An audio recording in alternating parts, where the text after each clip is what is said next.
کادر و رخصتین سنور کمیته زاخو یا ایکتی اجتماعی کردستان بردوام کار دکن جو بو سرخستن لیست هفپیمانی کردستان و کاندیدا شماره 24 سوسن شاهینو دبیجن ام به جوانین لروجا دنگدان لیست هفپیمانی کردستان به سروکاتی عقوبات طالبانی لوی دوره بسر بخین.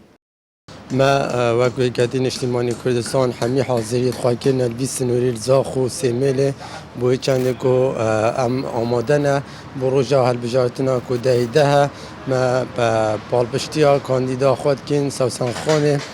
بازنا دو زاخو سیمله ام حاضرن بروجا هل بجارتنه بو سرکفتنا لیست ایکدین اجتماعی کردستان و هفپیمانی کردستانی بو خاصا بر بجیره ما سوسن خانه ما آماده قب همین رنگ حاضرن ام آماده نبو هر تشتک. کادرین ایکتی اجتماعی کردستان بردوام دنوا خلکی دانن جبویه که کو برنامه لیست هفپیمانی کردستان و کار و پروژن بر بجیرن به لیسته بو خلکی بدنه دیار کرن. براستی و ما وکی ام کادر رخصتن سنور زاخو ما پال پشتکا هی بو کاندید ما هی رقم 24 ما هم هستاش سوسن شاهین و ام بردوان سمینارات یعنی بردوان ناف خلکی دادگر هین